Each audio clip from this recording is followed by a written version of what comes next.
Hello, जय हिंद दोस्तों। स्वागत है आप सभी का यूनिक स्टडी अड्डा पर। तो उत्तर प्रदेश पुलिस में जो नोटिस इधर उधर दौड़ रहा है वो ऑफिशियल है या ऑफिशियल नहीं है। कुछ लोग कह रहे हैं ऑफिशियल है, कुछ लोग बोल रहे थे अनऑफिशियल है।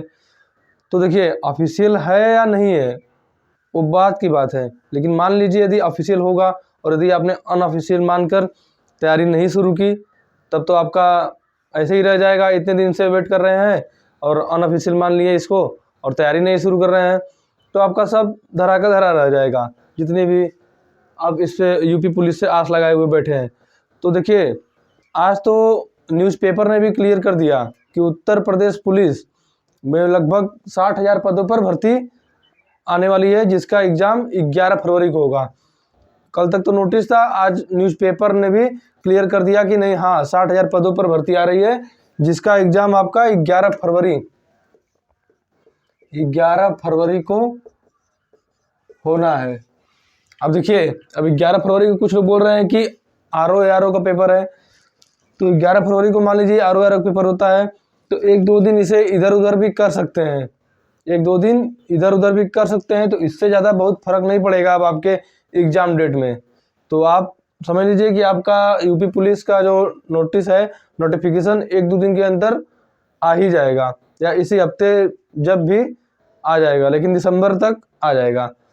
तो आप तैयारी करते रहिए। और आज हम लोग देखिए जानेंगे, अब 11 फरवरी को एग्ज़ाम डेट क्लियर हो गया तो अब हम लोग जान लेंगे कि कौन से वो बच्चे हैं जो इस यूपी पुलिस के वैकेंसी को मतलब फॉर्म आएगा तो उसको भर सकते हैं, उसके एलिजिबिलिटी के अंतर्गत आएंगे। तो उन सभी बातों के बारे में आज के वीडियो में हम लोग जानेंगे और जानेंगे कि सिलेबस क्या होगा, इसका क्राइटेरिया जानेंगे कि कौन फॉर्म भर सकता है और फॉर्म भर दिए तो पढ़ना क्या है। इन चीज़ों के बारे में आज के इस वीडियो में हम लोग जानेंगे। और इस नोटिस को आप लोग ऑफिशियली मानिए, ऑफिशियली है कि 11 फरवरी को एग्ज़ाम मानकर अपना तैयारी शुरू कर दीजिए। तो सबसे पहले जानते हैं हम लोग आज कि एज लिमिट क्या होगा। उत्तर प्रदेश पुलिस में जो भर्ती आ रही है उसके लिए एज लिमिट यानी आयु सीमा क्या होगी, तो इस नोटिस में साफ दिया हुआ है। क्या दिया हुआ है कि यूआर यानी अनरिजर्व और ईडब्ल्यूएस के लिए 18 से 22 साल एज होना चाहिए। तो लिखिए, देखिए यहाँ पर क्या हो जाएगा, यूआर यानी अनरिजर्व कैटेगरी के लिए 18 से 22 और ईडब्ल्यूएस के लिए भी यही होगा। ईडब्ल्यूएस जो इकोनॉमिक रूप से कमजोर वर्ग के हैं यूआर, उनके लिए भी 18 से 22 ही होगा। नेक्स्ट, और किसी भी कैटेगरी का हो, चाहे एससी हो, एसटी हो या फिर ओबीसी हो, इन सभी को 5 साल की छूट दी जाएगी। 5 साल का इन्हें रिलैक्सेशन दिया जाता है, 5 साल का छूट दिया जाएगा किन्हें, एससी एसटी और ओबीसी, यानी 22 में 5 साल जोड़ देंगे तो 27 साल हो जाएगा।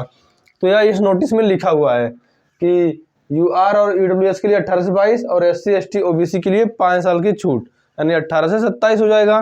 तो ये हो गया एज लिमिट। यदि इसके अंतर्गत आप आ रहे हैं तो आप इस फॉर्म को भर सकते हैं, लेकिन आपको क्वालिफिकेशन भी देखना है कितना होगा। अब पता चला एज लिमिट में तो आ रहे हैं और आप 8 तक पढ़े हैं तो आप इस फॉर्म को नहीं भर पाएंगे। इसके लिए आपको 12th पास होना चाहिए। इस नोटिस में लिखा क्या हुआ है कि 12th पास यानी 12 पास होना चाहिए। 12th किए हो आप, यदि आपकी क्वालिफिकेशन 12th पास है तो आप लोग इस फॉर्म को भर सकते हैं। एज लिमिट यूआर और ईडब्ल्यूएस 18 से 22 और एससी एसटी ओबीसी 5 वर्ष की छूट।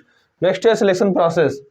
अब सिलेक्शन प्रोसेस क्या होगा, सिलेक्शन प्रोसेस की हम लोग बात करें तो यह आपका हो जाएगा, सबसे पहले क्या होगा कि रिटन एग्जाम होगा। सबसे पहले क्या होता है, इसमें रिटन एग्जाम होता है। तो सबसे पहले रिटन एग्जाम होगा, रिटन। अभी इसमें हम लोग सिलेबस भी जानेंगे कि इस रिटन एग्जाम का सिलेबस क्या होगा, क्या क्या पढ़ना होता है, कितने नंबर का होता है, कितने क्वेश्चन होता है, कितना समय दिया रहेगा, तो इनके बारे में भी जानेंगे आगे। तो रिटन एग्जाम सबसे पहले, फिर उसके बाद दूसरे नंबर पर डीवीपीएसटी डॉक्यूमेंट वेरिफिकेशन होगा। उसके बाद नेक्स्ट है आपका, उसके बाद फिजिकल टेस्ट। फिजिकल टेस्ट क्या होगा इसमें, यानी कितना दौड़ना होगा। अब कितना दौड़ना होगा, और देखिए इसमें तुम लोग हाइट की बात किए ही नहीं। हाइट की बात करें यहाँ पर तो यहीं पर हम बात कर लेते हैं हाइट की। तो मेल कैंडिडेट के लिए, मेल कैंडिडेट एसटी को छोड़कर 168 सेंटीमीटर होना चाहिए। मेल कैंडिडेट एसटी को छोड़कर 168 सेंटीमीटर, और यदि एसटी की बात करें इसमें तो एसटी का हो जाएगा 160 सेंटीमीटर। वही फीमेल कैंडिडेट की बात करें, फीमेल कैंडिडेट 152 सेंटीमीटर, और एसटी को छोड़कर इसमें भी, एसटी का इसमें 147 सेंटीमीटर है। तो ये हो जाएगा हाइट, इतना एज और इतना हाइट के अंतर्गत आ रहे हैं और 12 पास हो तो आप लोग इस यूपी पुलिस का एग्जाम, यूपी पुलिस का फॉर्म अप्लाई कर सकते हैं। तो ये हो गया आपका हाइट। नेक्स्ट है, हम सिलेक्शन प्रोसेस देख रहे हैं। तो सर्वप्रथम रिटन एग्जाम हो गया, दूसरा डीबीपीएसटी, तीसरा फिजिकल टेस्ट हो जाएगा आपका, और इसके बाद आपका मेडिकल होगा। फिजिकल में फिजिकल तक यदि आप लोग पहुंच गए और यहाँ पर पास हो गए तो मेडिकल नॉर्मल होता है। इसमें मेडिकल के लिए जितनी भर्ती होती है लगभग उतने ही मेडिकल के लिए पास किए जाते हैं। तो मेडिकल आसान होगा तभी वहाँ तक के लिए उतने ही बच्चों को पास किया जाता है जितने भर्ती है। और यदि मेडिकल में कुछ बच्चे फेल भी हो जा रहे हैं तो भर्ती जो सीटें होती हैं उतनी खाली चली जाती हैं, अगले बार दूसरी वैकेंसी में ऐड कर दिया जाता है। ये हो जाएगा इसका सिलेक्शन प्रोसेस। तो हमने सिलेक्शन प्रोसेस की भी बात कर ली। नेक्स्ट हम लोग जानेंगे सिलेबस। इस रिटन एग्जाम के लिए आपको पढ़ना क्या होगा, जो रिटन एग्जाम होगा उसके लिए आपको क्या पढ़ना है। सबसे पहले आपका क्या है, हिंदी। सर्वप्रथम हिंदी आपको पढ़ना है। हिंदी कितने क्वेश्चन होंगे, तो 37 क्वेश्चन होंगे, हिंदी के 37 क्वेश्चन। नेक्स्ट है जीके जीएस, इसका होगा आपका 38 क्वेश्चन। नेक्स्ट आपका मैथ की बात करें तो 38 क्वेश्चन हो जाएगा। रीजनिंग की बात करें, नेक्स्ट है आपका रीजनिंग 37 क्वेश्चन। तो टोटल 150 क्वेश्चन हो जाएगा, यानी कि 150 क्वेश्चन आपके इस यूपी पुलिस एग्जाम में कांस्टेबल में पूछा जाता है, और एक क्वेश्चन 2 नंबर का। अब एक क्वेश्चन 2 नंबर का है तो 37 क्वेश्चन है तो 74 number, 38 question 76 number, 38 question 76 number, 37 question 74 number, total add करेंगे तो 300 नंबर हो जाएगा। यानी आपका 300 नंबर होगा, 150 क्वेश्चन 300 नंबर। अब कितना समय दिया रहेगा, तो इसके लिए आपको 2 घंटा का पर्याप्त समय दिया जाएगा। 2 घंटा इस रिटन एग्जाम के लिए आपको 2 घंटा का समय दिया जाएगा, और 1/4 का निगेटिव मार्किंग होगा। निगेटिव मार्किंग यानी माइनस मार्किंग जिसे आप लोग कहते हैं। तो 1/4 यानी आपने यदि 1 सही किया और 4 गलत कर दिया तो आपका 0 नंबर आ जाएगा। तो इस प्रकार से निगेटिव मार्किंग इसका होता है 1/4 यानी 0.25। तो ये हो जाएगा आपका टोटल यूपी पुलिस के बारे में। आज हमने क्या देखा कि एज लिमिट क्या होगी।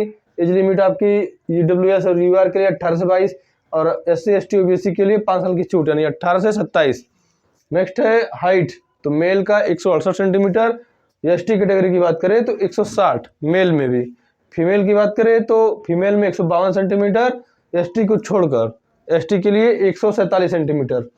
और क्वालिफिकेशन क्या होनी चाहिए, तो 12 पास होना चाहिए, यानी 12th पास होना चाहिए आपका क्वालिफिकेशन। यदि आप इतना के अंतर्गत आ रहे हैं तो आप लोग यूपी पुलिस का फॉर्म अप्लाई कर सकते हैं। इसके बाद सिलेक्शन प्रोसेस, तो written exam, DBPST, physical test और मेडिकल। इसके बाद सिलेबस कि रिटन एग्जाम में आपसे क्या पूछा जाएगा परीक्षा में। तो हिंदी 37, जीके 38, मैथ 38, रीजनिंग 37, एक क्वेश्चन 2 नंबर, टोटल 150 क्वेश्चन तो 300 नंबर। कितना समय दिया जाएगा, 2 घंटा समय दिया जाएगा, 1/4 की निगेटिव मार्किंग के साथ। और 11 फरवरी को आप लोग अपना एग्जाम डेट मानकर तैयारी कीजिए, क्योंकि यह ऑफिशियल नोटिस है। 11 फरवरी का RO का एग्जाम है, तो 1-2 दिन आगे पीछे हो सकता है। तो 11 फरवरी आपका एग्जाम डेट मान के तैयारी में लग जाइए। जय हिंद।